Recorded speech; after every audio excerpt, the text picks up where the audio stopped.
To start off the night, and I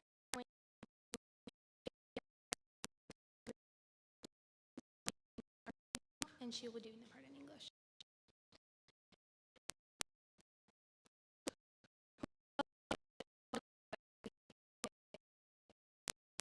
Creator, thank you for this day. You've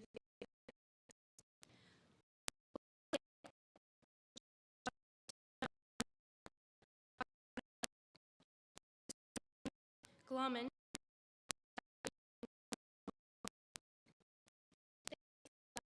here today. We ask you to end so that your teachings will Ignamuin and Sido Don't go away, Gilwa Wixit Hamu. ask for your wisdom. Ignamuin and State Sitamia.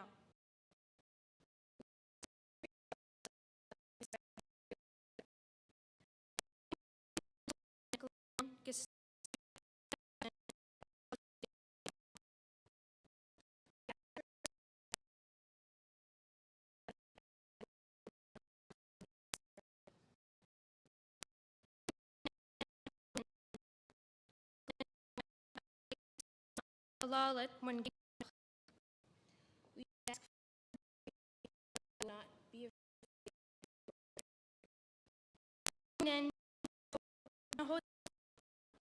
Benoti del Sultan, Galaman Mawen, Gisiaji Espedel Sik, Agwig honesty.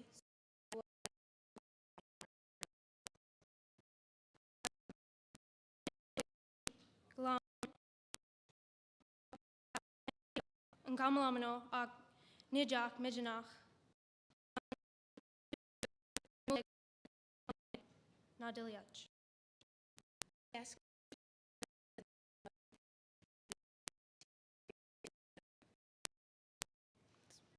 and Lord, we ask for truth in the future on spirits.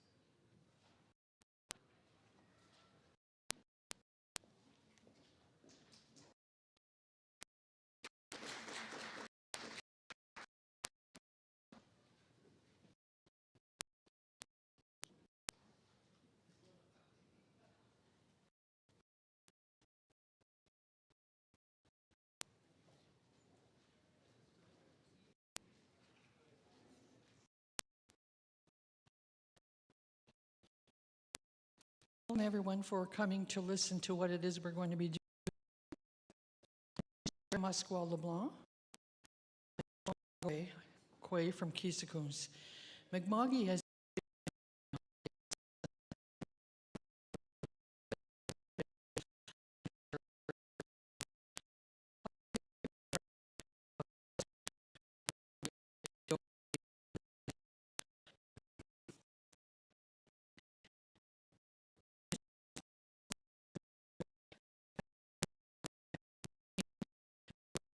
McMoggy, Shinda Nongum. Zolk, Great Spirit.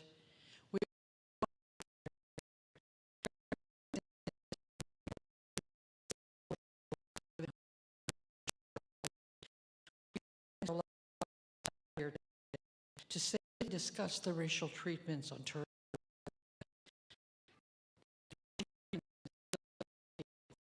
We give people in this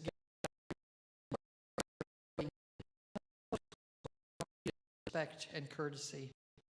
Gizo, dwell in each one present and help them listen with open hearts and minds. We pray together to support each other. We ask that your Spirit dwell with each one of us and allow us to ask those who are experiencing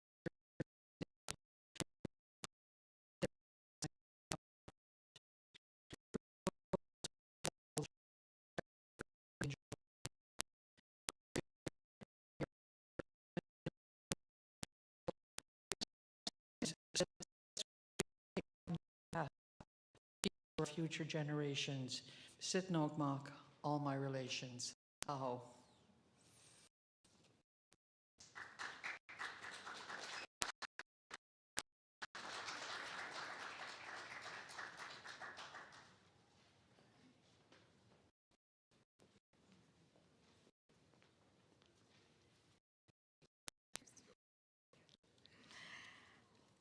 Good evening, everyone, and thank you for attending this evening's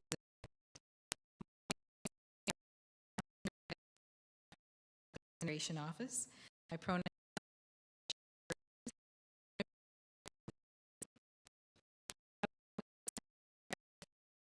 Jerry Walala. Jerry Musca LeBlanc has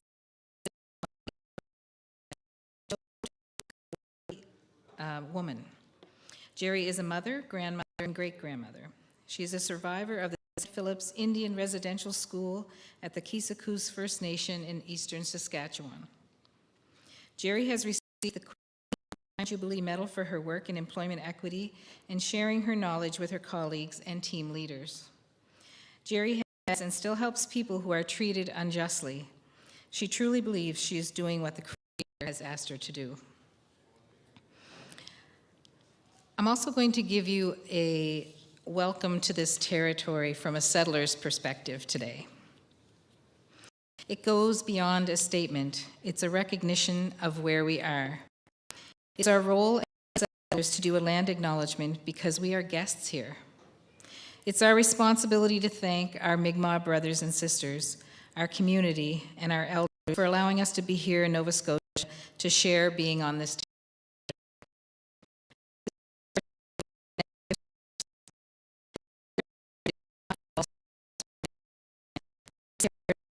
that we share. So as a settler, I acknowledge that we are here today in Mi'kmaq, the ancestral and historical lands of the Mi'kmaq people. And as a settler, I have a role and responsibility around the truth and reconciliation that we as settlers are responsible for these lands. It's about commitment. Peace and friendship treaties apply to all parties involved, Indigenous and settlers alike. I would also like to affirm that African Nova Scotians are a distinct founding people in our community who have contributed to and key part of Nova Scotian culture and history for over 400 years.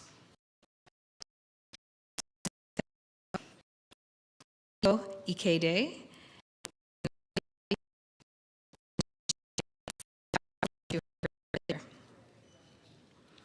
So right now I'm going to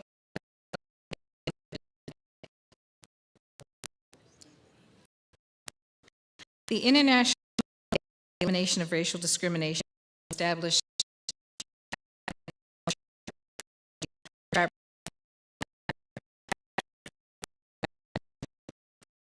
involved police opening fire and killing 69 people at a peace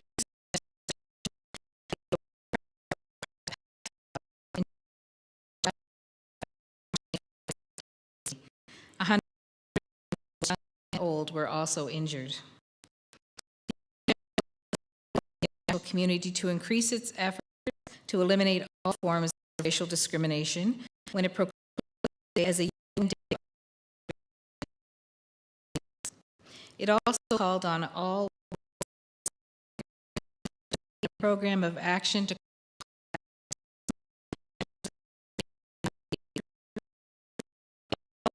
against racism, discrimination,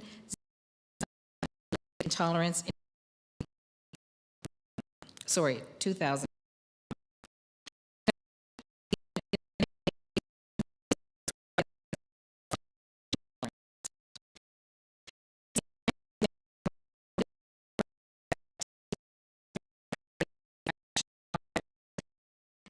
discrimination.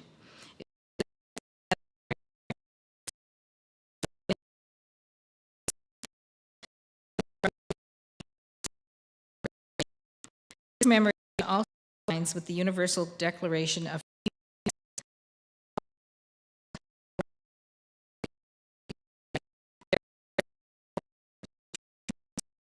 the development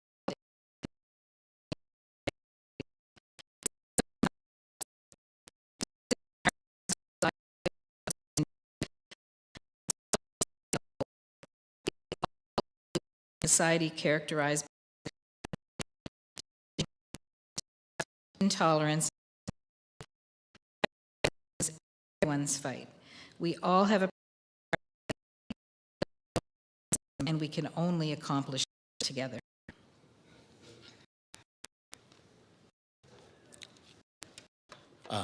Thank you very much.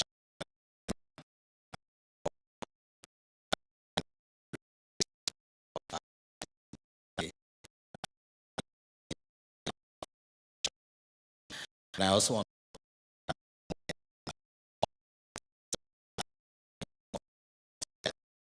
the opening of this event.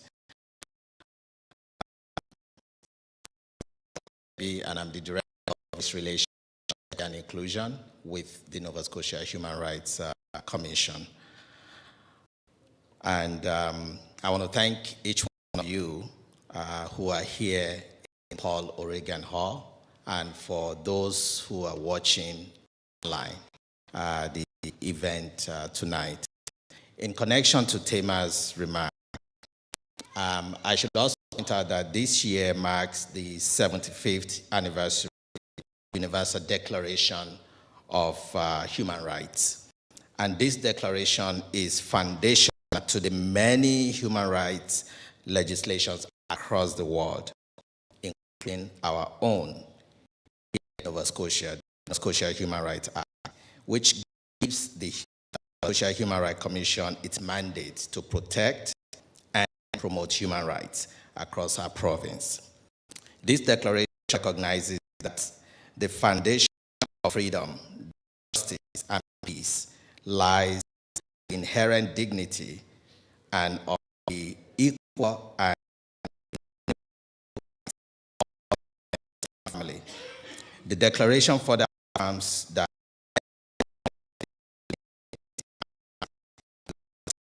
of any kind, including race and color.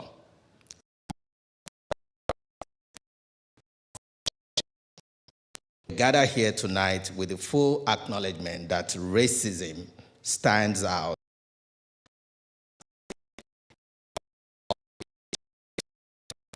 disease that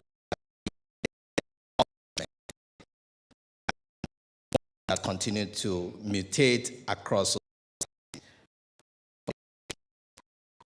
that racism exists is to deny the very air that we all breathe. Our conversation tonight, when communities unite, they will tie up racism, a theme borrowed from the Ethiopian proverb, when spider web unite, they can tie up a lion. This is a reminder and a call to action.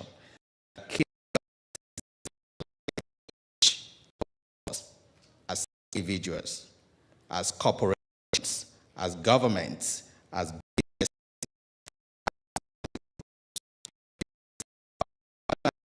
persistent and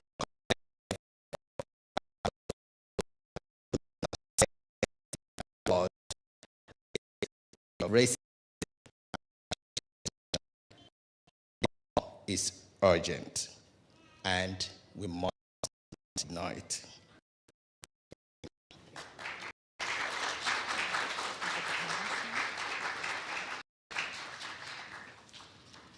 At the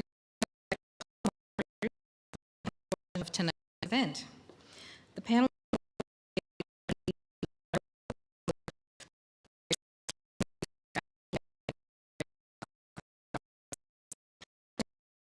I will go ahead.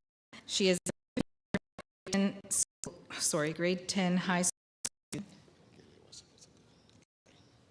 Yes, that's what I said, and you said See there.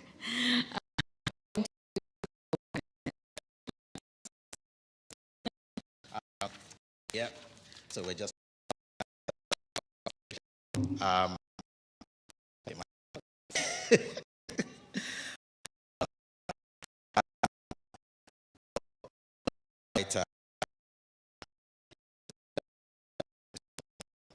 thank you. I know you were ready to come.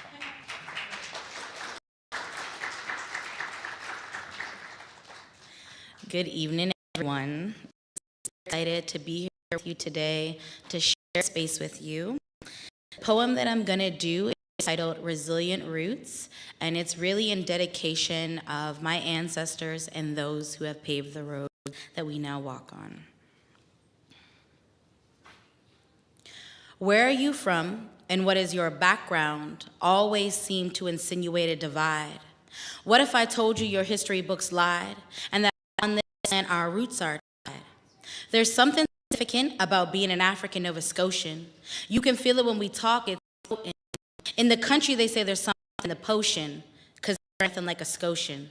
Shared language, values, community, faith, gathered collective, a safe space, understanding of the past as keeping through darkness our ancestors escaped, using mix that pride with hate. Resilience embedded in the same soil as damaged. Our ancestors somehow managed to grow, flourish, maintain, and keep. Some even work the same concrete, walk, run, and pass without any reminder of who they are, what they did, and why it's special. Why am I proud to be an African Nova Scotian if Nova Scotia is not proud of me? Structural systems to keep oppressed usually go unaddressed because to acknowledge what we've done would mean to take accountability. Come with some humility, humanity, and hope to view our perspective through the real scope. But as Black people, our experiences are often stripped of silence.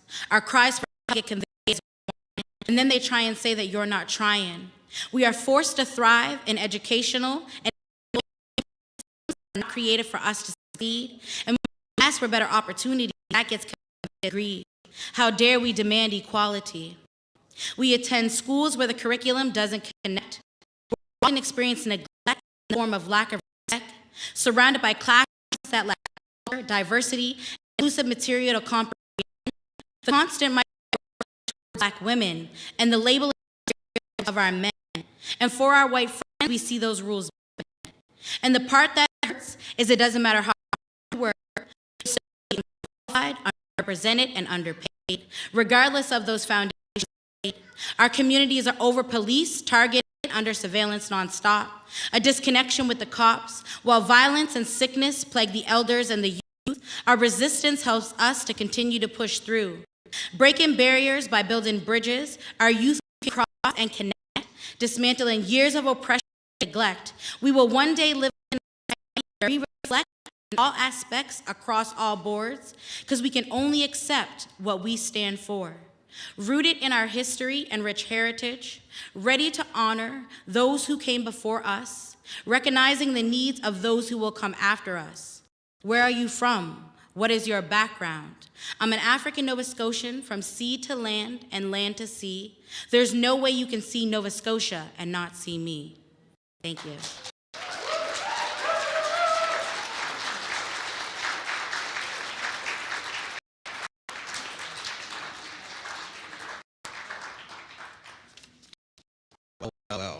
Well, thank you very much, Gaile, for sharing that powerful piece with us tonight. What a great way to prepare our minds for tonight's conversation. Thank you very much.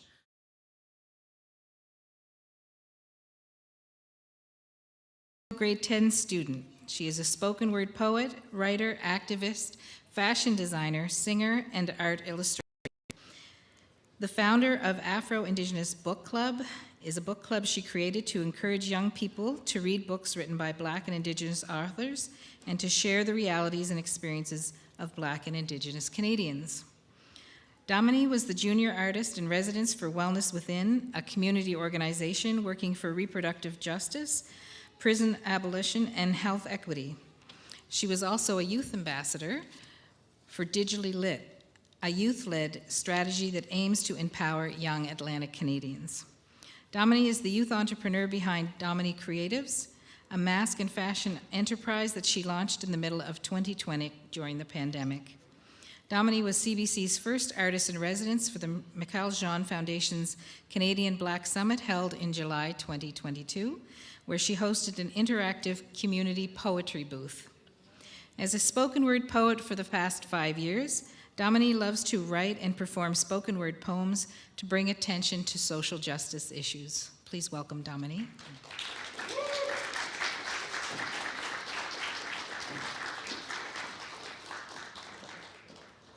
And an African proverb reminds us that a person is only a person because of other people. So tonight, Damini is fortunate not to be the only one doing this, so she's going to get some help. And the co-moderator for tonight is Skylar Maguire.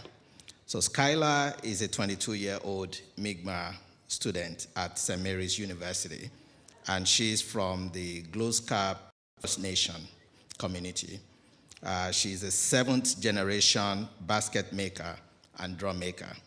Skylar will be graduating with a Bachelor of Arts degree with a double major in psychology and criminology in about a month.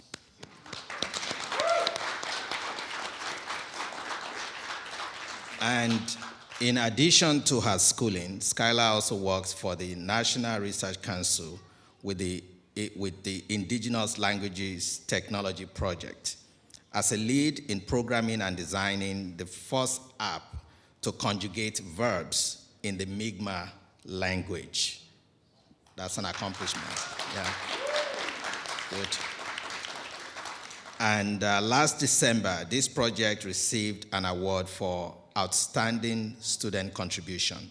Skylar hopes this work will aid the people of Mi'kmaq on their journey to language revitalization. Skylar is dedicated to raising awareness about the ways that neurodiversity and indigeneity intersect in lived experience, and in demonstrating that disability rights are human rights.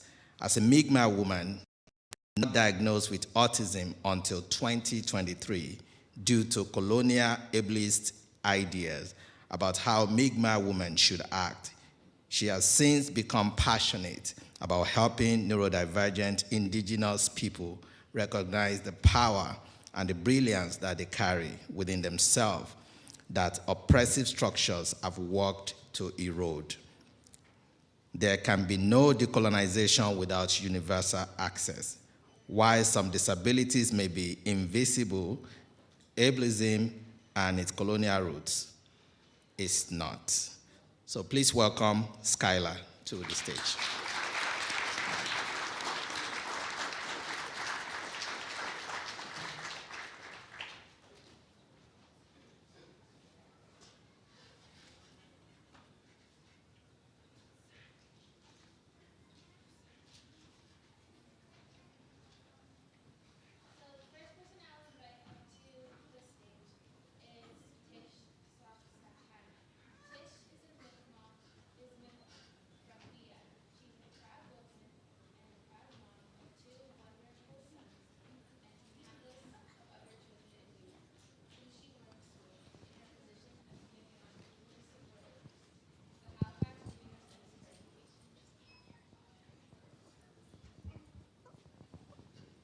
Test, test. Okay. So thank you for coming to the stage. I would like to, should I read that again? Did you guys hear me the first time?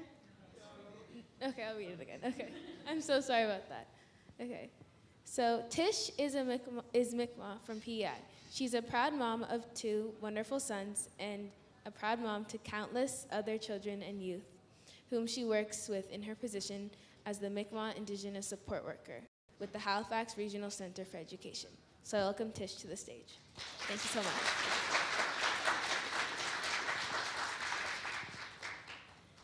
The next person I'd like to invite up is Desiree Jones Matthias. Desiree is an African Nova Scotian woman and a mother to a 3-year-old. She is from the community of Upper Hammonds Plains, and she graduated from Dalhousie University with her law degree in 2000 and was admitted to the Frontline service provision, coordinating grassroots campaigns, advocating nationally for policy change, and more. Stacy holds an undergraduate degree in international development and globalization from the University of Ottawa, as well as an MA in development studies from York University. Welcome, Stacy.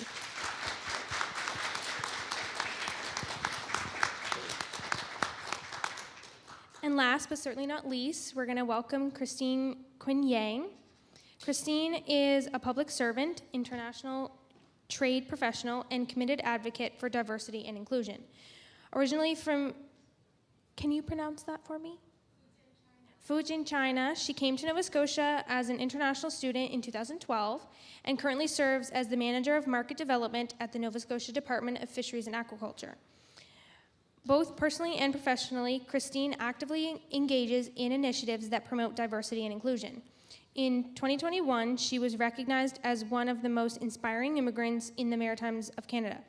As a dynamic public speaker and event organizer, she uses her platform to raise awareness about important issues such as anti-Asian racism and gender equality, and is dedicated to creating safe and inclusive spaces where everyone feels welcome and valued.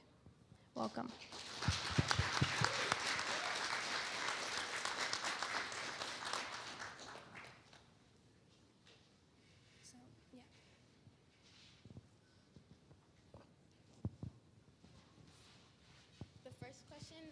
For you all is, in what ways can we encourage and promote culture and diversity in our communities? I will go to, who would like to answer that question first? Is there anyone? Anybody who feels inspired to answer? Yeah, so to start this question, first of all, I want to introduce myself. My name is Christine Ching Yang, and I'm a new Canadian to Canada. I live in Halifax, Nova Scotia for about 11 years. So as we're talking about how do we celebrate the inclusions and the culture here, I'm just thinking about the past weekend I had. So during the weekend, I was celebrating a trip. I just come back. I bring tons of tea from Asia, and then I was enjoying the tea with my friends from France and from Ukraine, and then we're talking about the culture and different things in Canada. And this is really inspired me to answer these questions. To celebrate the difference is really about how can we open ourselves and get out of our comfort zone and to celebrate and to understand each other. So sometimes just starting from a cup of tea. So that's my answer.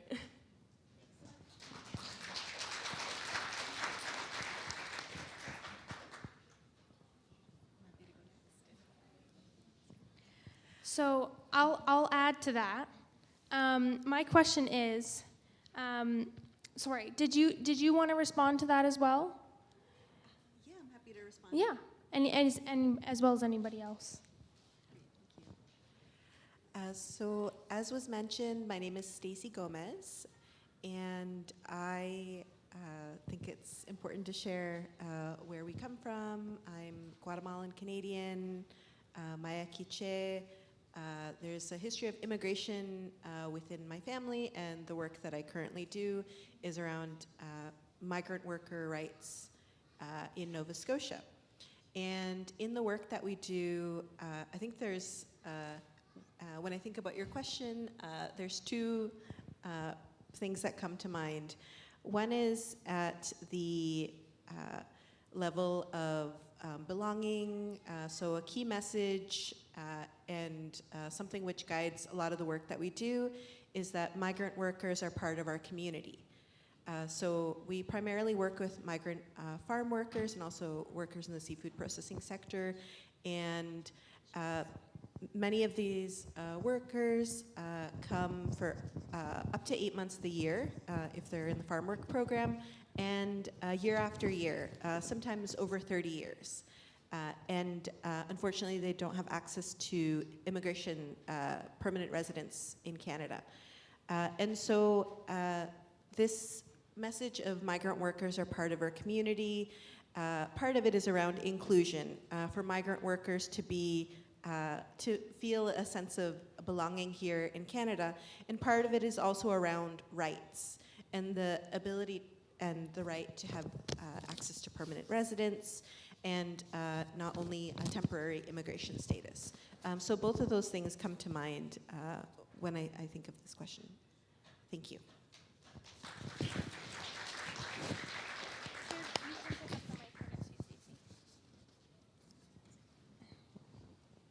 Hi, everyone. Good evening. Yes, I'm Desiree Jones-Mathias. I'm currently junior legal counsel at the African Nova Scotian Justice Institute. It's an organization that was recently launched, received funding from the government, I believe last year, and we launched officially in August of 2022. Our mandate is to dismantle systemic racism and anti-Black racism in the justice system. Currently focused on criminal justice, but hoping to expand to other areas.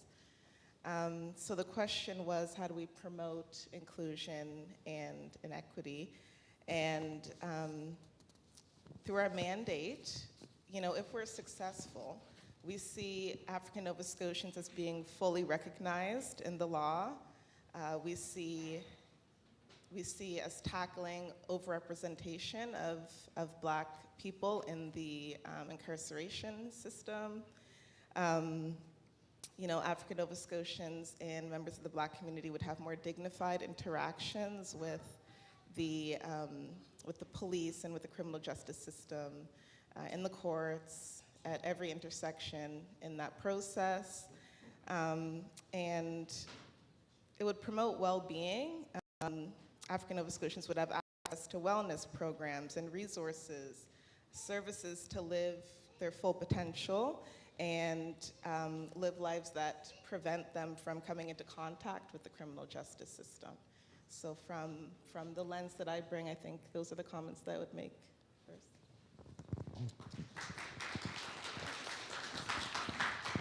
So you guys all actually have your own mics, so we don't need to pass it down. So you guys in the middle can keep your mics, and then Christine and Tish and I will share on the end, so you can keep it.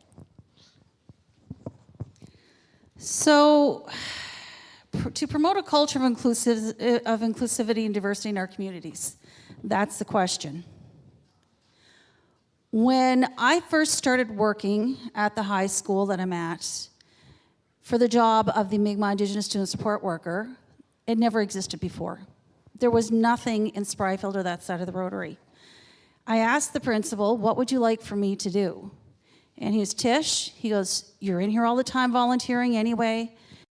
Treat the kids as though they're your own, and what would you want for your sons? That is huge.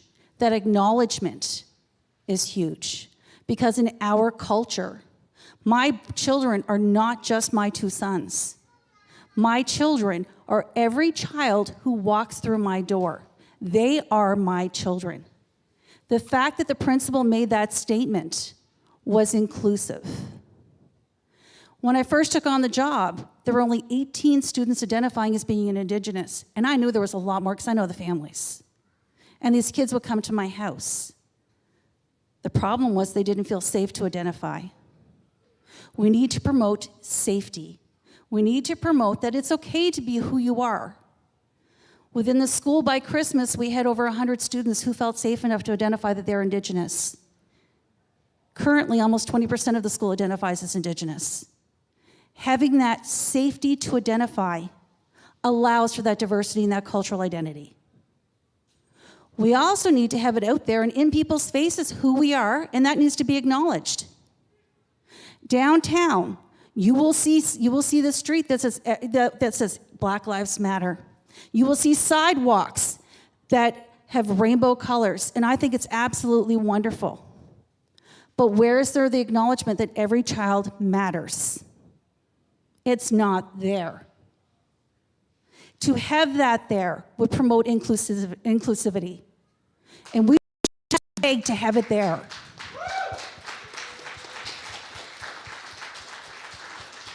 There's resources available to promote cultural awareness and cultural inclusivity and education.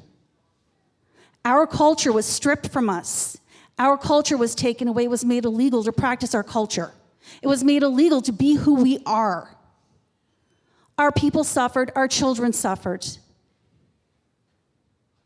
They suffered in unimaginable ways just because they wanted to spend time with family. The suffering still continues today. It continues today in the form of racism and epigenetics and generational trauma. That has to be acknowledged. There needs to be resources promoted and made available to address those issues. That way we can have a healthy culture. We can grow in a healthy manner. Those resources for cultural opportunities and for healing should be made available to us. We shouldn't have to go to all culture. We shouldn't have to go and beg and say, what do you have for us? Can we have those crumbs?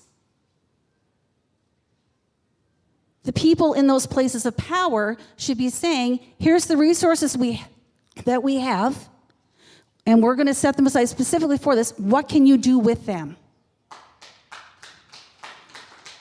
Acknowledging us as an equal party, an equitable party, and providing those opportunities that rightfully should be ours to begin with will go a long way into providing that inclusivity that's necessary.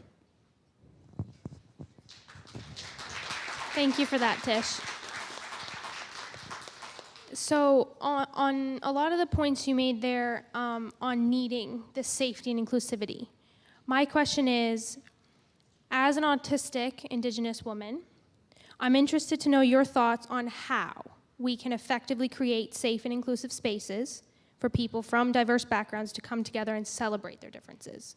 You made a lot of good points on the things that are needed, these obvious gaps, but I'd like to know your thoughts as well as anyone else's, how we can effectively create those safe and inclusive spaces.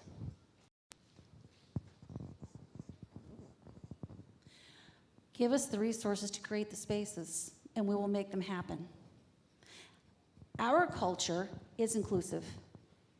Our culture, everybody brings something, they have something, they are important, they matter. You matter, I matter, we all matter. That's who we are, and everyone is family. Misi no Gama means all my relations, all of them. Not just the neurotypical relations, not just the financially safe, secure, power relations, all my relations, all of them, regardless of who you are, where you come from, what coat you wear, all my relations, every one of them. And promoting Misi no Gama, that concept, that way, that who we are, that is ingrained in us, that is our community, which is family. That's what we need to do, and we need the safe environment to do that. Give us the resources, we will make it happen. Thank you for that. Anyone else like to comment? A little bit background about myself. I used to serve as the vice chair as the Halifax Women's Advisory Committee. So I work very closely with the diversity office at the HIM. Today, at this space is very special. It's the Halifax Central Library. A year ago, we have a special consultation. It is focused on how can we create a safety space for the Asian women in HIM to feel safe. So we gather a group of women of Asian descent come together at this space and to share their idea. At the end, we have a report conduct this consultation. So I think a consultation like this is very helpful.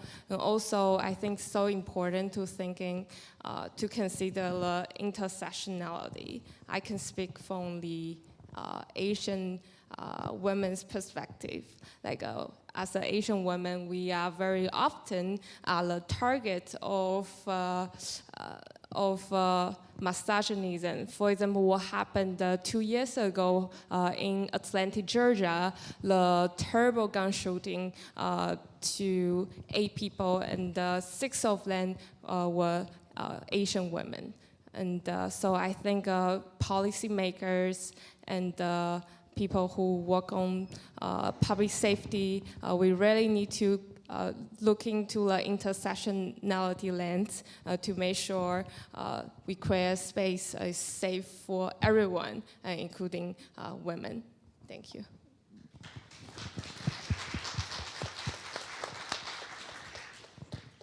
My next question is how you guys are all leaders in the community and you guys are trailblazers as women.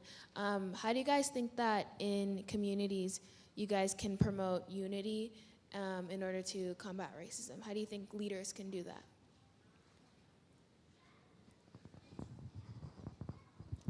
I think it really starts with education, arming our communities with the tools and the information that they need to advocate for themselves. I think that, I'm glad you raised intersectionality. An example of something that we've come across lately in our work is realizing how Black women have been stereotyped and continue to be stereotyped in the justice system. For example, in the family law system, they're targeted, their children are targeted, they're targeted as mothers, and then when they come up to these systems, they're being judged as angry or as if they are violent towards their children, when really they're just frustrated with the system and frustrated that they're being targeted in this way. You know, this just arming ourselves with the education that we need is huge. You know, we have, the Justice Institute is particularly interested in educating our communities, but also educating the institutions, educating people with power about these issues and how they disadvantage and how they impact unequally certain groups. So as an example of this, I can tell you about the impact of race and culture assessments. So these are tools that are used during the sentencing for those that are involved in the criminal justice system. And these reports are written by assessors and social workers with master's degrees, and they're sort of like forensic assessments. They were sort of inspired by GLADU reports for Indigenous communities to inform the court, inform the judge about folks' backgrounds. It really humanizes folks. It's really an education tool so that judges aren't sentencing folks blind or sentencing folks with these assumptions about them or these ideas of criminality and stereotypes of Black folks who come into the system. It really informs the court of what brings people to the system. We talk about social determinants of health. There's also social determinants of crime. When people don't have access to housing, it impacts them as they're going through the criminal justice system. For example, they'll be denied bail if they don't have somewhere to go. And when folks don't have food to eat, and when they're dealing with these inequities in society, it really informs what brings someone to the court. And a lot of people don't realize that or don't acknowledge that. So what we're really interested in the work that we're doing is making sure that the systems know about that. And these reports are a way to bring that information forward. And then on a practical level, like on the front line as a defense lawyer, I make sure that I'm explaining the criminal justice system to people. I'm not just saying, you know, let me handle it, don't worry about it. I'm telling them, you know, this is how it works and this is what you can expect, and these are the inequities that are happening, and this is how we're trying to address them so that people don't feel isolated from that process. It really does make a difference when people feel informed and they feel like they're part of the process. So yeah, education is a big one for me. Thank you for that, Stacy. I just wanted to add, I love your note there on explaining to your clients like what they can expect in the justice system. I think why is probably my favorite question in all factors of, like, in healthcare and education, in the justice system, in any type of professional, asking why and being very informed of what's happening around you, happening to you, or happening for you. And I think being really informed can really turn that what's happening to you into what's happening for you. So thank you for that.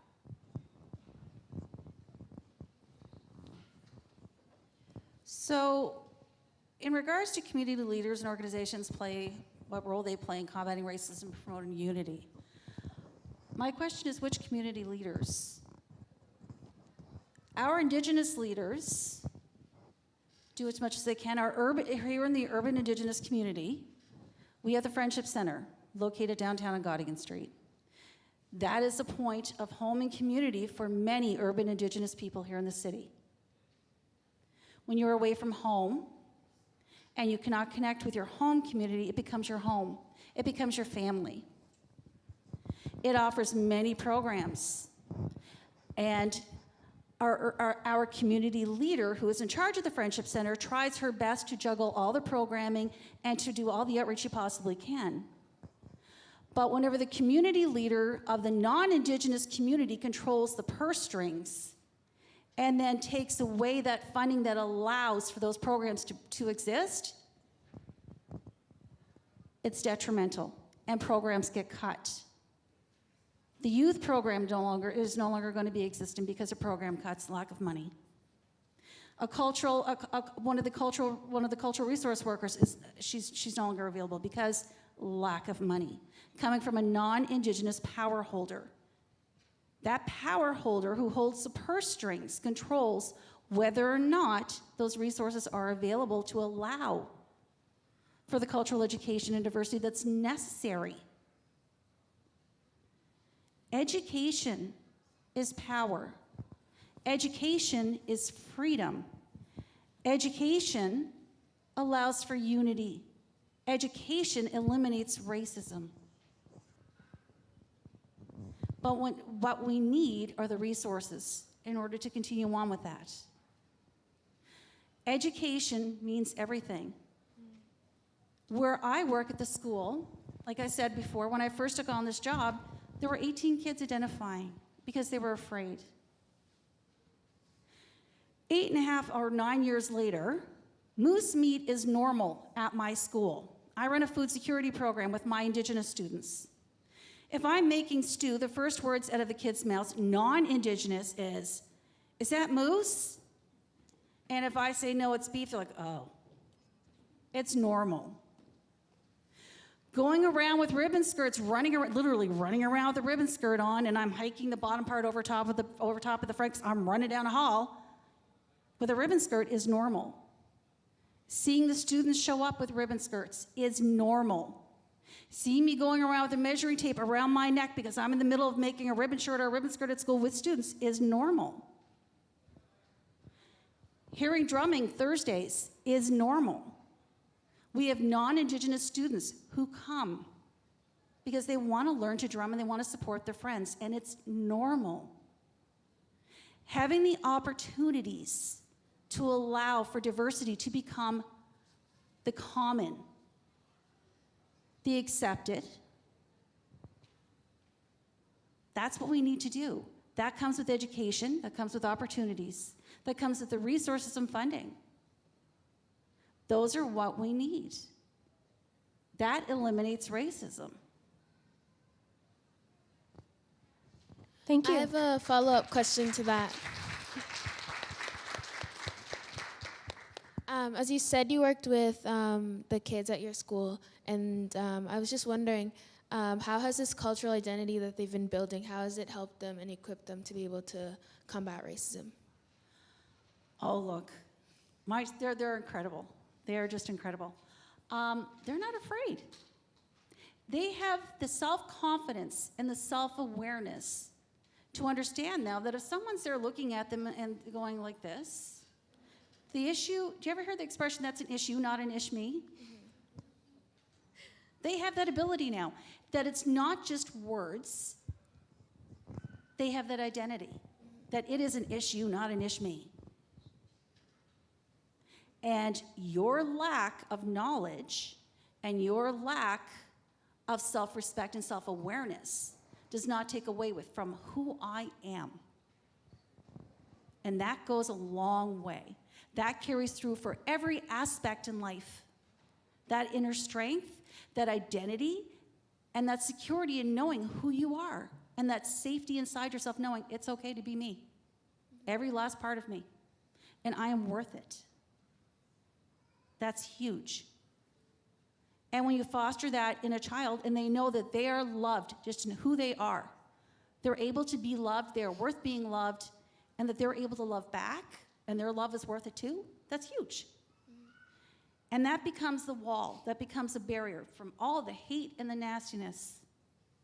It gives you that strength. That's huge. Thank you so much for answering my question. Thanks again, Tish. Again, with the beautiful segues. I love it. Keep them coming. As Mi'kmaq, we're taught to look for points of solidarity with others because we see others as kin, and we honor each other's differences. How do you see yourselves building bridges between different communities with different experiences, cultures, and the like, in ways that promote understanding, respect, and honoring those relationships? All right. You're just on tonight, Tish. Angela, I warned you. Mooin told you don't give her a mic. It just gives the others time to think. Exactly. So I believe in building bridges, not barriers. That is the biggest thing. I believe in giving people the freedom of making choices. But the thing is, you don't always have the resources for the perfect choices, the options. They're not there. So let's make a change to provide those options. Not everybody is coming from a place of, lily pads, unicorns, and life is so wonderful, woohoo! Regardless You're of where preaching to they're the choir, literally. But I'm saying both ways. Some people who perpetuate racist attitudes do so from a place of fear. They do so from a place of lack of understanding, lack of education. They do so from a community norm and a familiar mindset. You cannot go into someone else's head and change who they are. You have to do that through action. And that's where that building bridges comes from, and not the barriers. I am too lazy to fight a fight that I know I'm not going to win. So I'm going to go around it another way. And what we started doing was we did cultural activities that were open to the entire school and to the entire community as a whole. We do a feast every year at Christmas, because everybody loves Christmas, face it. Whether you celebrate Christmas or not, everybody loves Christmas, even if it's just the fact that you get 2 weeks off. It's Christmas. My students and I raised the money, all on our own, doing various fundraisers, and we provide a traditional Indigenous Christmas feast for the entire school. That was the first thing. Let's break people down with food, because food is a commonality. Look for what's common between you and anybody else. That bridge, food. From there, once you find that common point, because there is a common point for everybody, find it. Keep building those bridges. Thank you, Tish.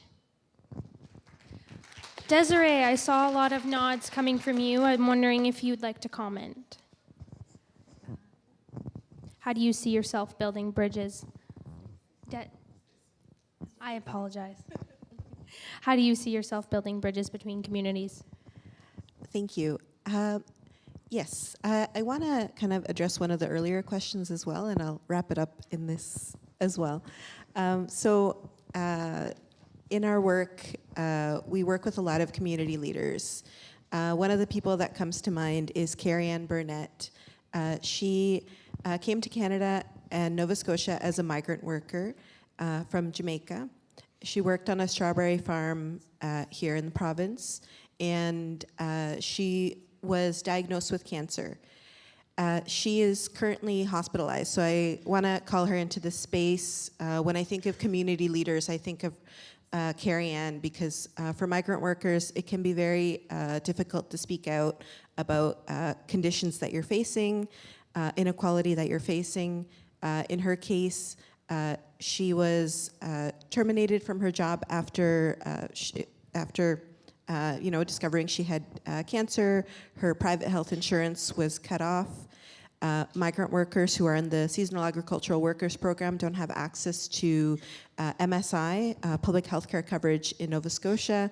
And the province says in order to get access to MSI, she has to have a 12-month work permit, but she's too sick to work. And so Carrie Ann has been speaking out to the media about her case, and she says, I'm not only doing this for myself, I'm doing this for other workers who are not able to, don't feel safe enough. I know we talked about safety before, so I think safety is something that is definitely a concern. So I think it's important to talk about these community leaders in our community. In terms of your question around building bridges, part of this is also seeing that our struggles are not disconnected. Our struggles are part of the same struggle. And when we talk to migrant workers throughout the province, one of the key concerns that we often hear is around the minimum wage and how it's so low. And there's sometimes issues with lack of food security for migrant workers who we know are working in our agriculture sector, in our seafood sector.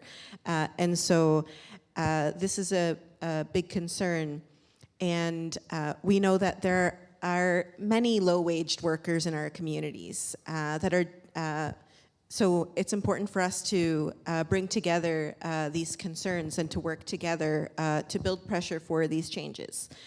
And practically speaking around food, one of the initiatives that we have is community meals, where we bring together Jamaican workers, Mexican workers, Guatemalan workers, migrant workers from all over the world with Nova Scotians to share a meal. And we hope to build friendships and ultimately also solidarity. Just want to add around those initiatives. Thank you.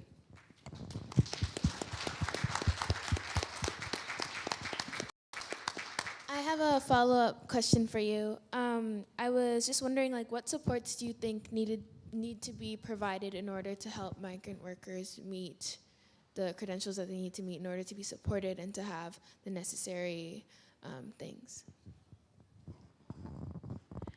Yeah, so what we see is that I mentioned sometimes migrant workers are coming to Canada over 30 years, over 40 years, but they don't have access to permanent residence. Unfortunately, sometimes we hear from workers who they maybe want to visit Canada, but they can't get a visa. And so we have to ask, why is it that migrant workers can work here, but they can't just visit? Why is it that they cannot get access to permanent residence? And this is a structural issue. There is no program for permanent residence for migrant workers. And there's many barriers in our immigration system. So for example, you have to have a full-time permanent job offer, but a lot of the work that migrant workers do is seasonal. It's very challenging to meet that requirement. And sometimes language requirements as well are also a barrier. Definitely policy change is needed to to ensure equality for migrant workers. When migrant workers come to Canada, and they're, for example, in the farm work program, they're not able to bring their families with them. They don't. In Nova Scotia, migrant workers don't have access to essential services like healthcare, public healthcare coverage, and they're not fully able to access their rights because of their temporary immigration status.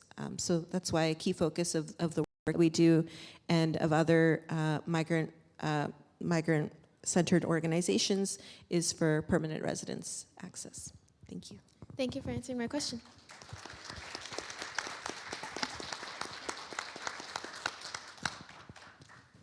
So my next question is for you.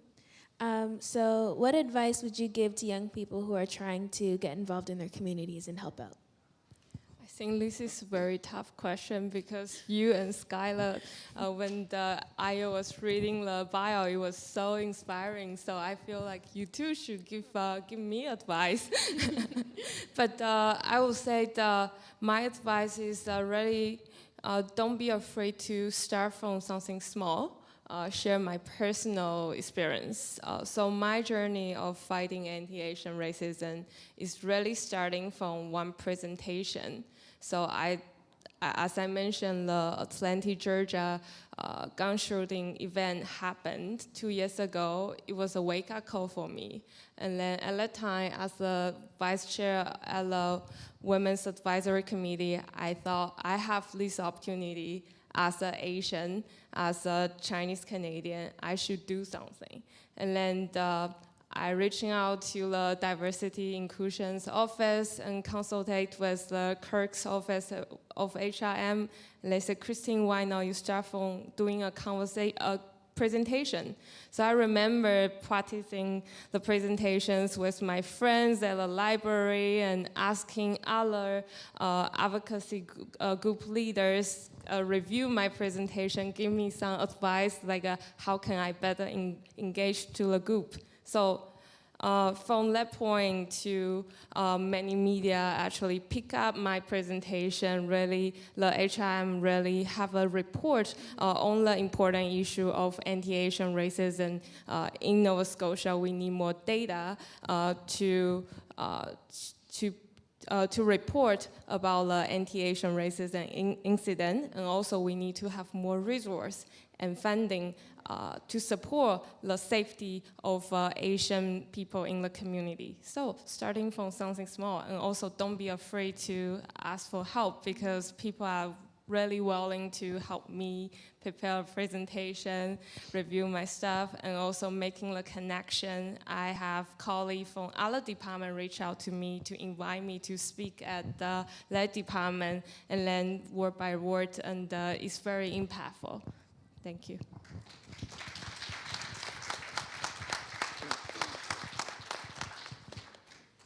I have a question specifically for you, Desiree.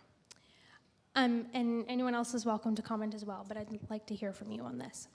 So settler colonialism and all forms of colonization protects itself by pitting equity-deserving groups against each other for small pieces of land or support, or this supposed equality.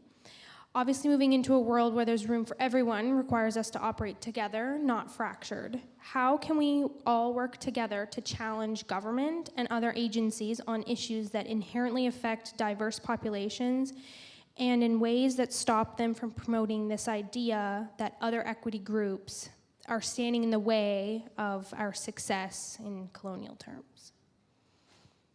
That's a very good question. Hello? Yeah, that's a very good question. You know, we see grassroots nonprofits fighting for funding when all are doing great work. One person gets funding, the other person loses funding, and then there's that gap. So the question, to answer the question, I think community collaboration is key to fill those gaps that come up. Like, rather than compete for funding, we can work together and share resources, pool resources to fill those gaps. So an example of that is the work that we do. We don't want to duplicate the work that African Nova Scotian organizations that already exist in community are already doing. So I think of, so just to explain a little bit about the Justice Institute, we have 3 pillars. One is legal services, in which I work, and then there's the Forensic Assessment and Treatment Unit, who does the impact of race and culture assessments. Those are our social workers. And the treatment unit is not set up yet. That's something that we're working towards. So in the meantime, what we do is refer folks who seem to be needing health supports to organizations like the Nova Scotia Brotherhood and the Nova Scotia Sisterhood, who can really help us provide those wraparound services. And because there's limits to what one organization can do, one organization can't do everything, and you don't want to hold on to the funds when other people have expertise to do those things. So that's another example. And then one, community collaboration is something that we really focus on.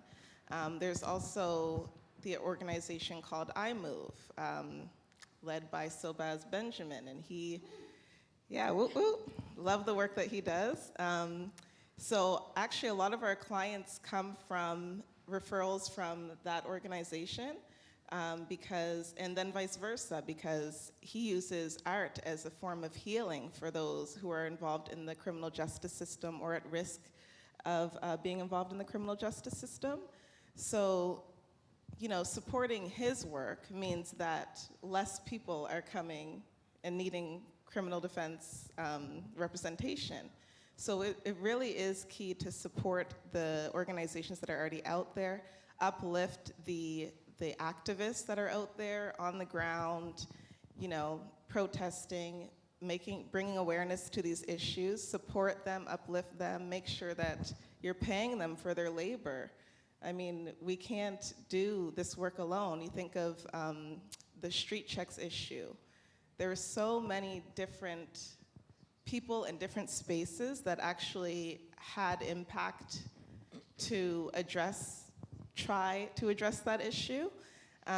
So you had the people on the ground protesting, making noise about the issue. Then you had the academics writing, researching, bringing up the statistics of over-policing. And then you had community pressure on the Nova Scotia Human Rights Commission to look into this issue. And then you had community pressure to get the Human Rights Commission to contract someone to write a legal opinion to state that street checks are illegal and they're discriminatory. So you can't do it alone. And then you had the lawyers who have experience with these clients who are being street checked and are being brought into the criminal justice system that way unjustly and unfairly and treated inequitably. And so it just really is important to support everyone and make space for everybody, because everyone has a role to play in filling these gaps. So yeah, I'll leave it there. That was a wonderful answer. Thank you for that.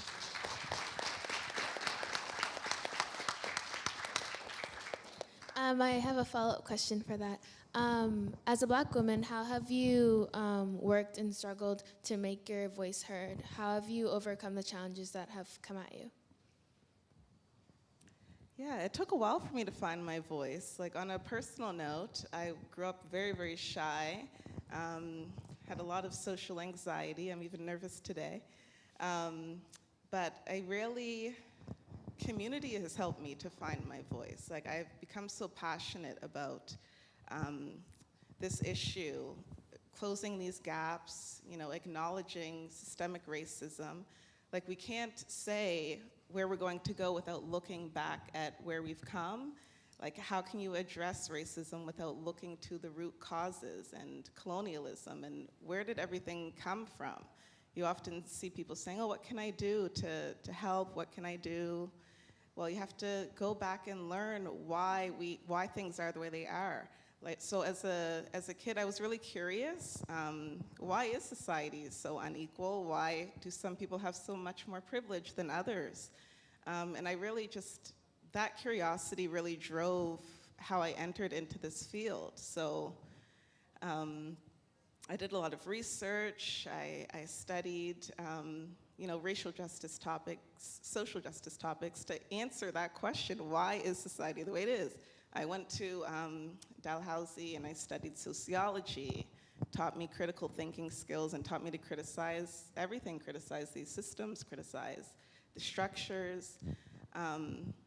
It was, I guess, a frustration for lack of action by those who have the power to change things that really drove me to start using my voice to address these issues and make sure that I have the tools and the information that I need to advocate for those that have not been able to advocate for themselves or have not been successful in the past. And I think, going back to the whole community aspect, some folks have just been really inspiring to me, the sacrifices that activists make on a daily basis, and they're not getting paid to do it. And I've just been inspired by so many different community people, grassroots organizers, professors, academia, and I've really, through my interest, through like a genuine passion and an interest, I was able to find my way into those spaces and meet the people who are doing that work. And they inspired me to use my voice and use the skills that I've been building during sociology degree and during law school to actually tackle these issues. So an example of that, it goes back to the story about Black women and their experience in the criminal justice system and the family law system. So we had multiple people come to our organization saying, they got arrested because they got angry over the police and CPS coming to their house and bothering them. They got arrested, and then there goes the cycle, and then, now their lawyer doesn't want to represent them because they seem like they're not listening, and they've been classified as a difficult client. So, what do we do with this information? We're not, we don't have a family law lawyer right now, but what we did is we went to Nova Scotia Legal Aid and was like, listen, you need to provide legal representation to people in these situations. You can't just write them off as angry Black women and say you're not working with them anymore. You need to, so it's about really using your voice to advocate in those spaces when people come to you with these stories, because that could be me. That could be me. The police could come for me and my kid, and CPS could come for me and my kid. I can really relate to those people in those situations, and to stay silent when I have access to go talk to the head office at Nova Scotia Legal Aid. Why would I not use that opportunity? Thank you.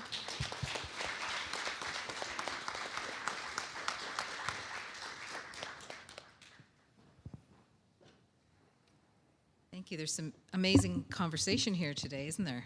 Can we give everyone a round of applause?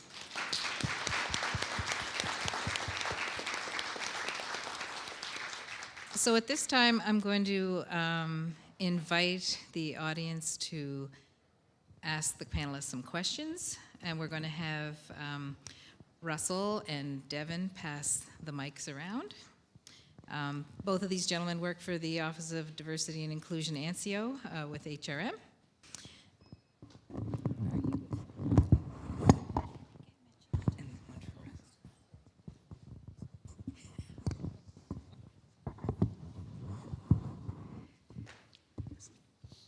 Oh, we have a question already. My name is Roy, and this is for the whole panel. What do you guys think about the Native culture in when Native people and African Nova Scotians, when we're going into stores and we're getting followed by floor walkers and things like that, and then we're getting racially profiled by a Halifax regional priest? I can say something about this. In 2016, I had my eye socket broken, 2 of my ribs broken, and my jaw broken by a Halifax regional priest. And we all have to realize that was because I had PTSD and I walked away from a Halifax regional priest. Thank you, and I'd like to hear what the panel got to say from that. So I have 2 sons. My sons don't look like me. I don't look like them. If my sons were standing here, you would have no idea that they are my children. I don't look like my brothers or my sisters. I don't look like my mother or my father. My mother had black hair, dark complected, brown eyes. My father had black hair, a red beard, blue eyes. Dad was 6 feet, Dad was 6'3", my mother was 6 feet. I'm the only short person. Don't look at anybody. My oldest son was in a store. My oldest son had on his red Mi'kmaq Strong sweatshirt, his hoodie for murdered and missing Indigenous women and girls, proudly wearing it. Went in a store to go and get some stuff, comes back out, he goes, Mom, I think someone's following me. My first instinct is, who's gonna hurt my baby boy? I don't care how big you are my baby boy. That's what I thought. He goes, Mom, I think they're doing it because I'm Mi'kmaq. What are you talking about? I acknowledge my privilege that I have because I don't look like my children. But that does not take away from who I am. And in I go, Mama Bear and all, and like, show me who it is now. And Clint, who's so meek and timid, my little guy, like he's my baby. Clint, my son, has a lot of disabilities, health, mental health, neurodivergent, and he's he's so timid. And I'm like, you just show me who's hurting, who's scaring my baby boy, and who's following my baby boy around a store, and stopping him from being able to shop. Anger was my first response, because I'm a mom. Oh, nope, mom. And I will never apologize for that. But then the mom in me also says, this is a learning moment for my son. If I lose it, what kind of safe environment am I giving him? Because then the next time something happens, he's gonna be too scared to tell me. So I had to calm down, and I go still, because I'm still a mom, and I go, I'm like, show me. He goes, Mom, don't hit him. Nope, you show me, show me. So he did, he pointed, and it came down to, you show me or else you're grounded. So he showed me, and I just went up to the guy and said, hi, my name's Tish, what's your name? And he told me what his name was. And then I said, why are you following my son around the store? Why were you looking at my son like he was garbage and that he was trying to steal something whenever my son would never steal anything because he can't even tell a lie because his ears go red? And then the guy started stuttering, and then it was, what makes you think that you have the right or privilege to follow my son other than to scoop up the dirt from coming off of his shoes? And he goes, what do you mean by that? I said, you are the dirt that's on the floor too. To do that? And I said, are you doing it because he's Indigenous? Whoa, whoa, whoa, whoa. Are you doing it because he's Indigenous? Because if you are, and if that's how this store operates, I will have hundreds of people here in the mornings. My whole thing was I was just gonna put it on Facebook and all my students would come down. We could use it as a cultural teaching moment. So if you want a whole bunch of kids from Spryfield showing up at your store. So then he starts stammering and stuttering. And you gotta call it out. He ended up going over and apologizing to my son for making my son uncomfortable. Another incident occurred. The same son, God bless his heart. I'd finally taught him how to use the bus. Now, he was 18. This is a big deal for my 18-year-old son, was to learn how to use the bus. By himself, to take the 14 from our house to go down to Walmart with his phone on him, because he can't do it without his phone because he gets too scared, was huge. And then to be able to take the bus and come home again. One bus, the bus stops right in front of our house. For my son, that was a really big deal. It was 2 years of learning to do that. So he was proud. He had gone to Walmart by himself, went to go get back on the bus driver wouldn't open up the door. 4 other people came by. Bus driver let them in. Whenever my son went to go get on the bus, he wouldn't open up the door. My son called me up, told me what was going on. I said, I'll be right there. Calm. I say calm because he's scared. He does not need anybody else making him even more upset, and I'm the one who shows him what's safe. And I need to be his safe person. Call 311. You need to know where the power is. 311, filed a complaint. That's the power. In the store, the power was they will lose all their business if all my students show up. With the bus, 311, the supervisor put me through to a supervisor. I asked to speak to the supervisor, because this was really serious. Just by luck, the guy was not white. I don't mean for that to sound as bad as it does, but he wasn't. So he understood what was going on. He said, I'm going to meet you down there, and we will address this issue right away. I got there long before he did, because I'm just a few minutes away. And the guy came down and looked at my son and goes, I'm really sorry this happened to you. I don't want you to stop taking the bus. We will follow up on this. You need to go where the power is. And the guy, bless his heart, he did follow up on it. The bus driver ended up losing his job because this wasn't the first time. They had the cameras in the bus, like at Mumford and stuff, and this wasn't the first time he had done something like this. He ended up losing his job. The guy called, the supervisor called us back. He was wonderful. The bus driver lost his job, and he told my son, for as long as you need to, you call me whenever you want to go on the bus. I will meet you wherever the bus is stopping at. That way you're not going to have to deal with this alone. You need to go where the power is and address it.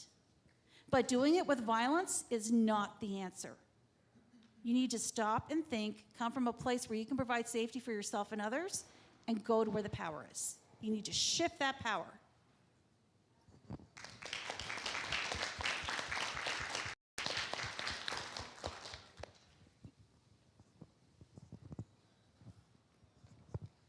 Hi.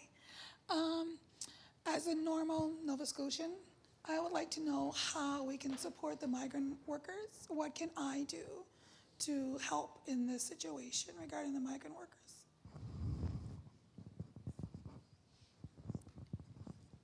Thanks for your question.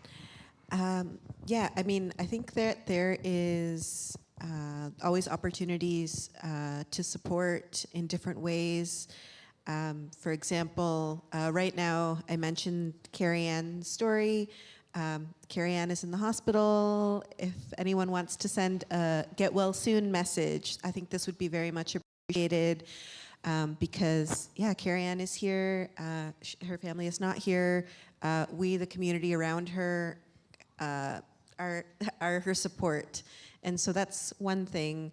We're in terms of advocacy, writing to the Minister of Health to say migrant workers and everyone in the province, regardless of their immigration status, should have access to public health care. Yeah, we're always looking for volunteers to support our work. So yeah, I feel like there's quite a few ways that people can support. And yeah, I'm happy to chat with anyone after this to chat more around that. Thank you.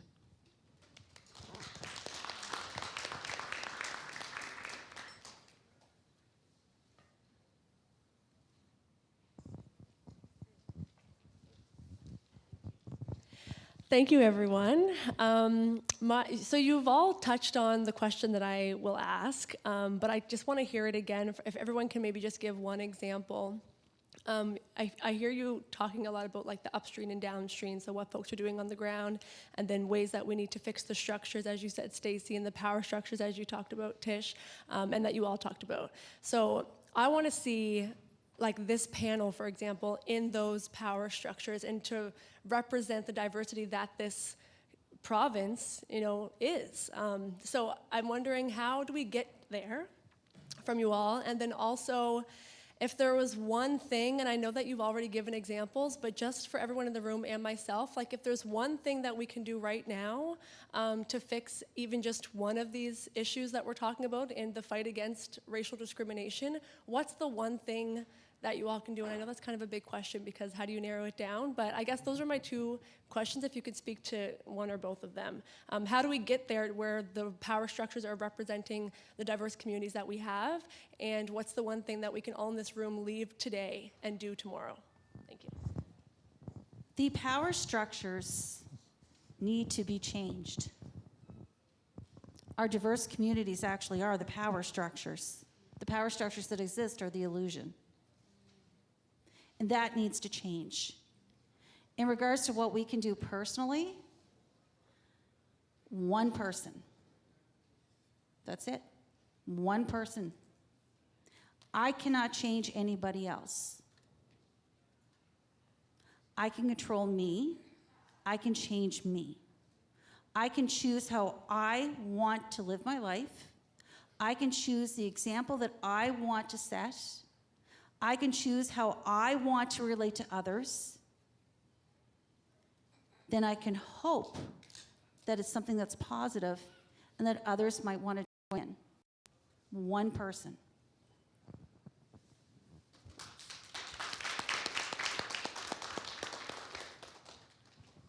If I may add, I think we all can be part of this change.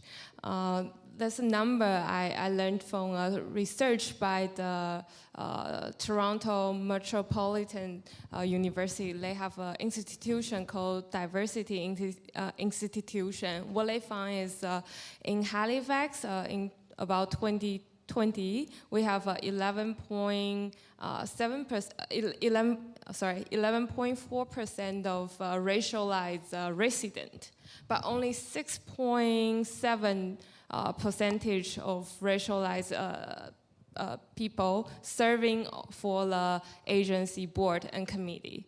This number really gives us a message. We need more racialized people from racialized background or diverse background serve for the board, committee, and agency, for the province, for the city, so we can be sitting on the decision-making table and make the change. And also, as myself is a public servant, I also really recommend if many people who are from the diverse background, who are see the opportunity, especially, for example, right now, there's many jobs come with a designated position. Don't think I'm only guest select because this is a designated position. This is a great opportunity for us to be part of change and change the policy and apply our different lens. So that's my suggestion. Thank you.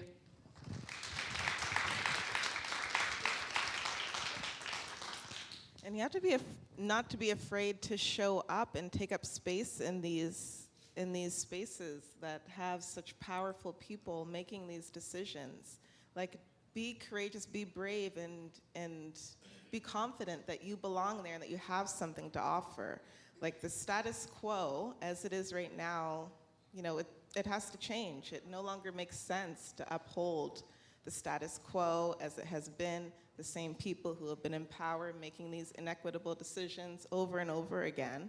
There is space for others from marginalized communities, racialized communities, allies who are equipped with this, this knowledge of, you know, what social justice looks like and what equality looks like. There's room for you in those spaces, and there's room to make change.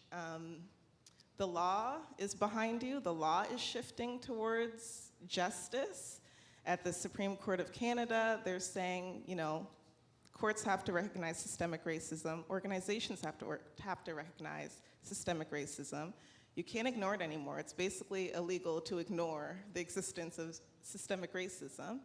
And don't be afraid to speak up about these issues in these spaces where people have been silent all of these years. I mean, that's one thing that we can do to just don't be afraid to join, you know, an all-white workspace or a workspace where you didn't feel included before. You have to push people out and make space for you in order to make real change. The change comes from within a lot of the time. The decisions that are made inside these spaces have to be made by people who have this, you know, this lens where, you know, racism is not acceptable anymore.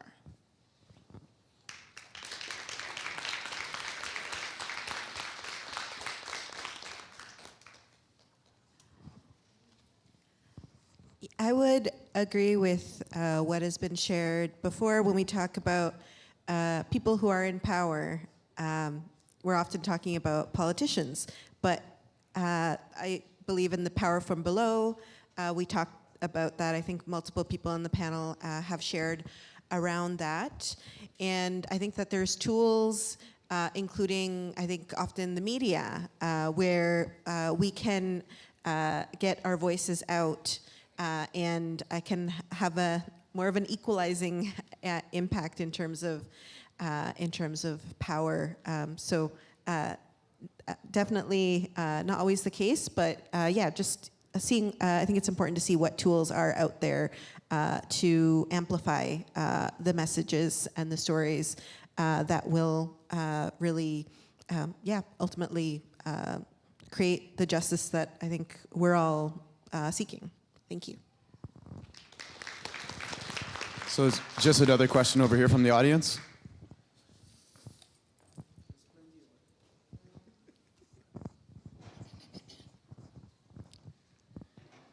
Good evening. I don't think it's enough to just, as one individual, to stand up and, be a goody two-shoes. You have to shake the damn tree in order to make change come. As a proud Indigenous African Nova Scotian, elder, mind you, I've been out here for 47 years helping people in my community across the province of Nova Scotia. It is not enough for one individual just to stand and try to make a difference. Collectively, we must shake the damn tree and change the power structure. And we must do this by coming out and yelling, making a difference, and so on, and standing up and standing forward. Like, for instance, I'm working with a group of workers of African descent employed by HRM. HRM, based on their accounts, is targeting them, signaling them out, stereotyping them, and the whole 9 yards of what racism is made up of. And we have a rally tomorrow, 12 noon, Grand Parade, by the way, to shake the damn tree. Because they are not listening unless you're taking money out of their pocket or you change the narrative or the dynamic and so on. They don't listen. They just say, yeah, they give you lip service. Oh, yeah, we love, inclusion and diversity and so on. Well, those are words that they're using to appease us because they mean something to us more so than they mean to them and so on. They put the words out there and say, oh, yeah, we're such great people, yeah, and so on. Okay, change the name of Dalhousie, the racist mother. Change the other names, like not only Dalhousie, but Cornwallis and all those names and so on, that did so much to us as a people and First Nations in Nova Scotia, but still you stand up and, oh yeah, Dalhousie, one of the best universities in Canada, whatever the case may be. Change the damn name, that would be a start. We have to challenge these systems every step of the way. Not just say, I'm a good person, so I don't have to challenge anybody. Yeah? Well, as an African Nova Scotian, I have to challenge every day because every day African Nova Scotians, and I would venture to say First Nation individuals, are put upon. It's not hit it and quit it. It's a system. And this system is destroying people. Tomorrow is the anniversary of the slaughter at Sharpeville, Africa. 69 people were gunned down. We are having people here die little bit by little bit by little bit because of the pressure of racism and because of the unearned and undeserved privilege that others have and try to maintain in any way, shape, and form. So we have to stand up and stand together and make a difference and shake the whole damn tree because individually we can make a difference, that's correct. But together we can make a mountain of a difference and it's necessary. So come out and support what can make a difference. Thank you.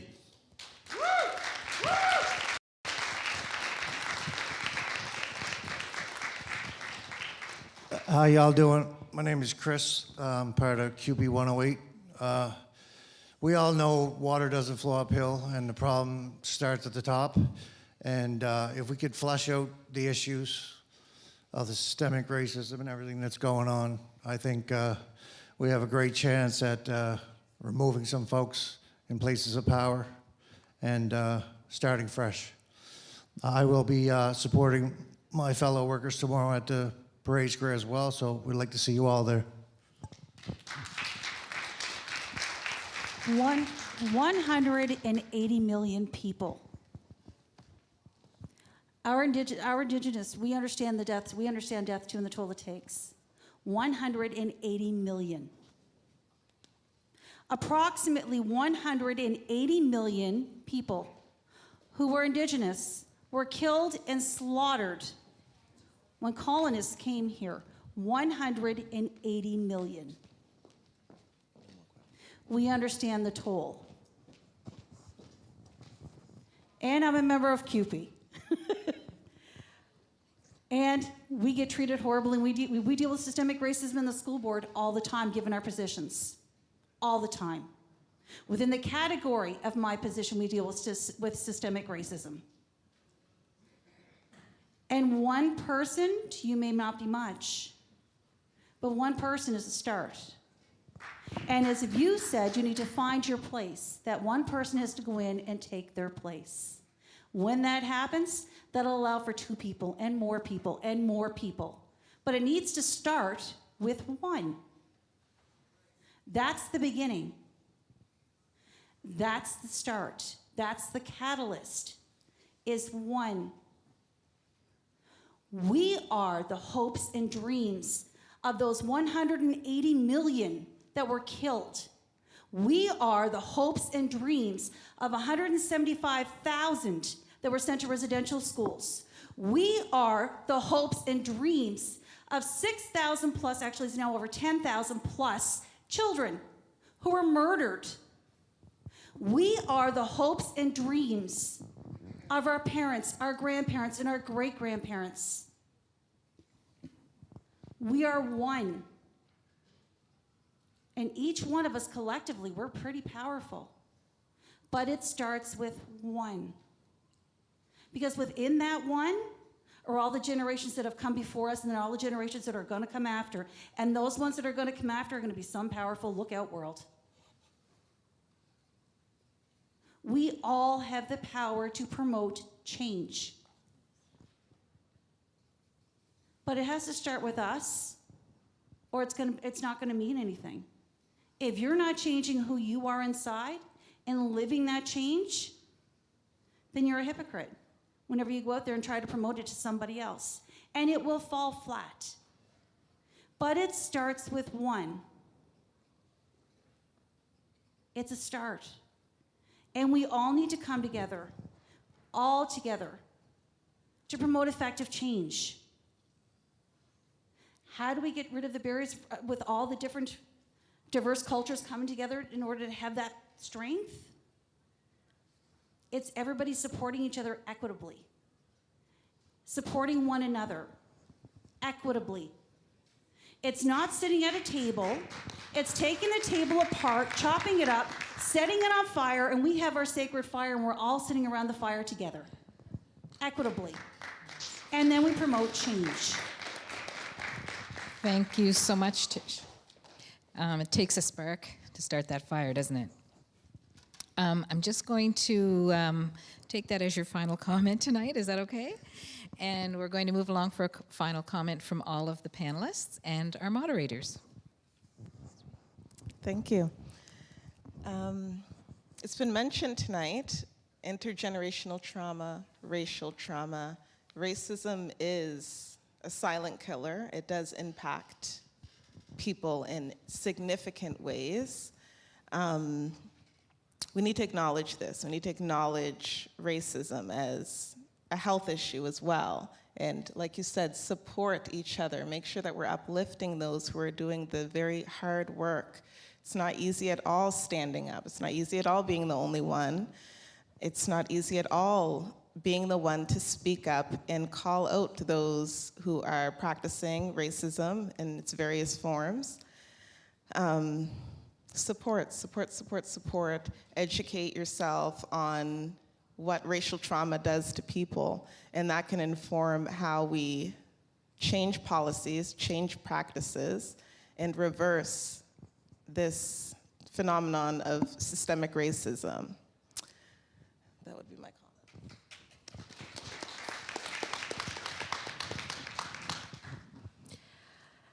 comment. I agree with the comments that were made. It's not only about one person, it's about coming together collectively. And in the work that we do, we're building really like infrastructures of mutual support and mutual aid. And our aim is to do that throughout the province. We talked about the importance of people coming forward. I think right now we're seeing a historical moment from my perspective around migrant worker rights, where there are migrant workers that are openly sharing their stories publicly around what's happening. And so often, people are silenced, people are invisibilized, and we're seeing these stories. I would encourage you, there's an account from someone whose name is Latoya Ben. She shares about her experience as a migrant worker in Nova Scotia. It's quite difficult to hear, but so important to hear. I also want to share about this book called Harvesting Freedom, The Life of a Migrant Worker, written by Gabriel Aladua. He came to Canada as a migrant worker from St. Lucia. He's a migrant leader, and just encourage people to check it out. I think you can find it at Bookmark. Just so important for us to hear people's firsthand accounts, and I would end with that. Thank you so much.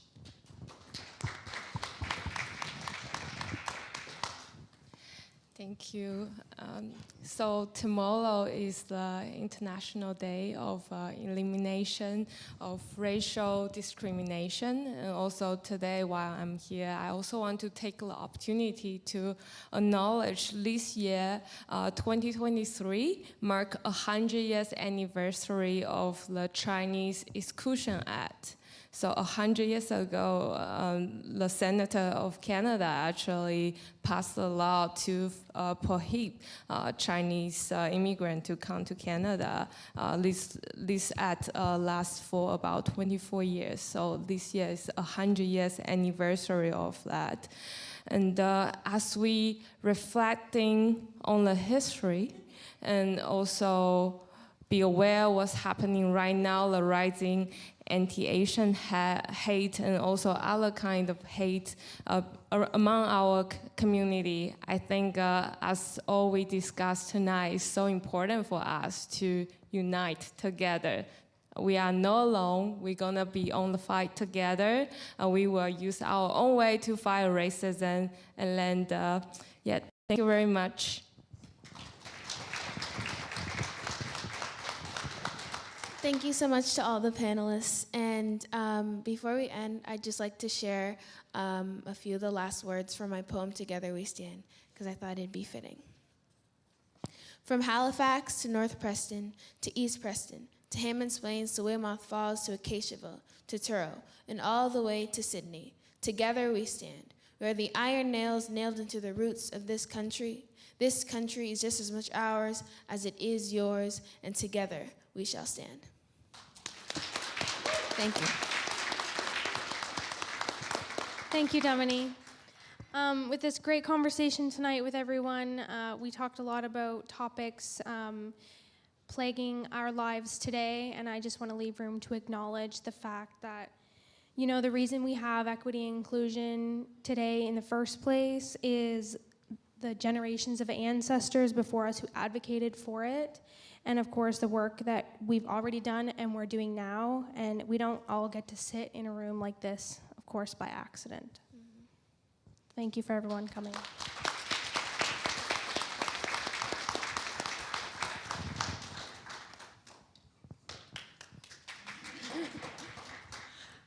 Wow, thank you everyone so much. Can we give another round of applause for our lovely moderators and panelists?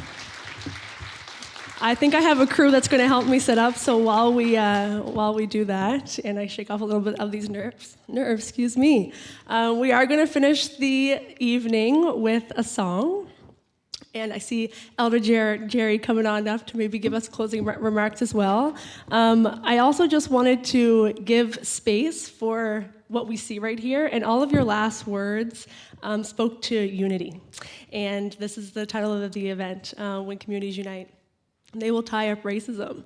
And going back to that proverb, when spiders' webs unite, they can tie up a lion. And I really think that that's so true. So thank you all. Thank you to the panelists. Thank you to the organizers and everybody else. Oh, there's Jerry. I'm just going to go to your way.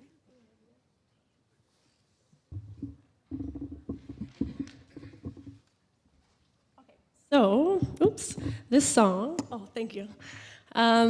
This is a song that, and I should give some context. I'm just sitting up here talking about a song and you don't even know who I am. So my name is Sam Reed. I work at the Nova Scotia Human Rights Commission. Thank you. I wasn't wearing my speaker hat today, so I forgot all the things. Yes, my name is Sam Reed. I work at the Nova Scotia Human Rights Commission on this lovely team, the Race Relations, Equity, and Inclusion team, with Io, Steve, and Angela, and all of the other great staff that are here tonight as well. So when Io asked me to close this evening off with a song, I wasn't sure what I was going to sing first, and then this one came to mind. So this is a song that I wrote that started as a freestyle in 2020. And I'm just going to make sure this all works while I'm talking here. So I wrote this song, or I freestyled this song in 2020 when everything was really rough. And music is a form of healing for me. It always will be. And it's a form of self-care. For me, I think we can use a little bit more guitar, thank you. And I was on Instagram using that at the time because we were all so isolated, and that's how I was sharing my feelings. That's how I was sharing what was going on in the world and how it was affecting my family. And when I say family, I mean the entire world. Because that's the weight that we feel. As I think everybody on the panel and the moderators as well can feel that and can relate to that. I should let my hands warm up too. So, as I sing this song today, I would ask that I'm going to pretend that I can stop multitasking and playing guitar and speaking at the same time. I would ask that you just close your eyes if you can, if you feel so inclined, and think of this song almost as a call to action, I guess, and what it makes you feel like, and how you'll leave the space today. And this song was healing for me to freestyle and to finish writing. And I think in order to do all the work that everyone's been speaking about today, including the audience, we need rest, and we need self-care, and we need love. We need collective action, and that means collective love together too. So just take a moment as we end the evening together and listen to me sing, I guess.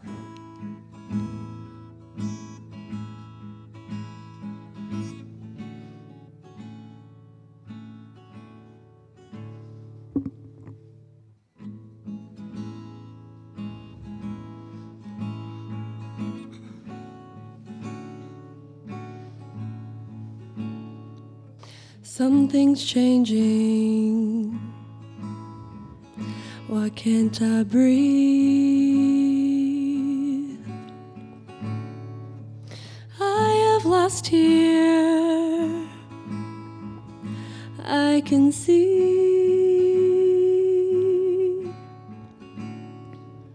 Empathy has left us. Where will it be? Walking on this place where I can't be free. Heal the world, heal the world, heal the world.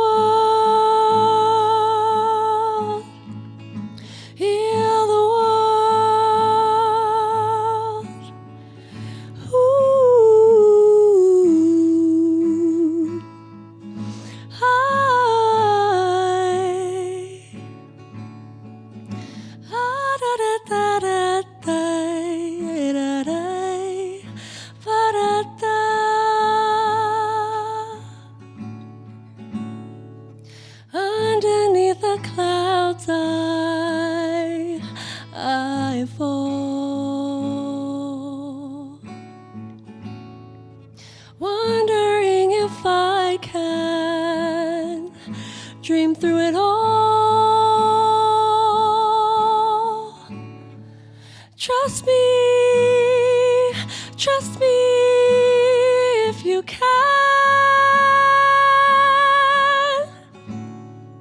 Trust me, I'll trust you if I can. Heal the world, heal the world, heal the world, heal the world. Ba-da-da-da-da-da-da. Ba-da-da-da-da-da-da. Ba-da-da-da-da-da-da.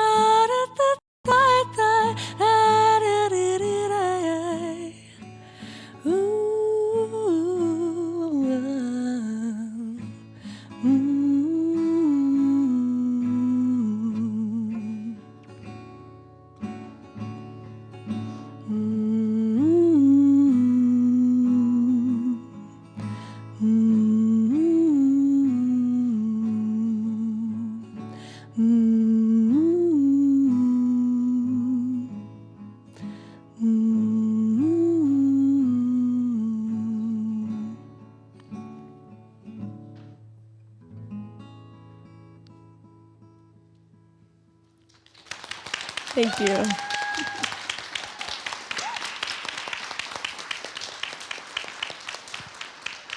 Thank you, Sam. It's a wonderful, beautiful song. Your voice is absolutely gorgeous. I'd like you to come to my house and sing for me.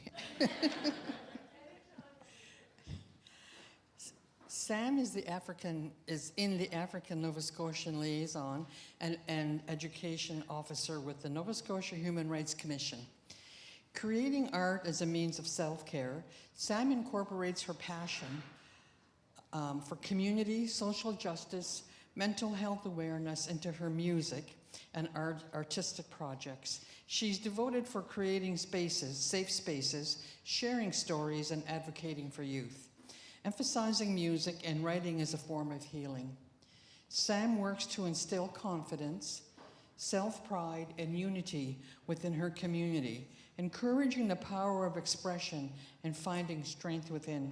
She's the recipient of the African Nova Scotian Music Association Award for New Artist. Yeah. Rising star.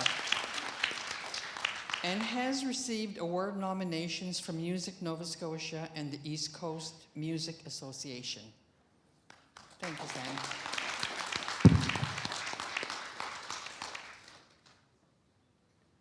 This is the end. This is going to be the end in a few minutes as soon as I'm finished. But I'd like to take this opportunity to share a teaching of the Indigenous people and to apply this teaching where we heard, everyone speaking about, everyone sharing, what they experience and how they expect justice to happen. And it's going to be a teaching. Indigenous people, we have teachings. We don't explain to you what the teaching is. We expect you to think about it and find out what it is. So this teaching, after the teaching, I'm going to be saying a prayer to close the event. We know from ancient teachings that the sacred eagle of humanity has two perfectly balanced and harmonious wings, one representing woman and the other representing man. In all our relationships as woman and man, brother and sister, mother and father, we must join together to eliminate all forms of disrespect, mistreatment, prejudice, or lack of sharing in the responsibility of raising humanity's children. Thank you very much for all your suggestions, all of you. Thank you. I'm going to close this event. Kichiminetu, Gizok, Great Spirit, thank you for giving us strength to those who are mistreated. Thank you for helping us to hear and acknowledge the story of mistreatments we are not used to. We ask that we are given the strength and knowledge to help stop this treatment. Creator, We ask that we arrive safely to our homes and families. We ask that our children and relatives listen and acknowledge the unfairness of this treatment. All my relations, Sitnokmak, Tahoe. Thank you.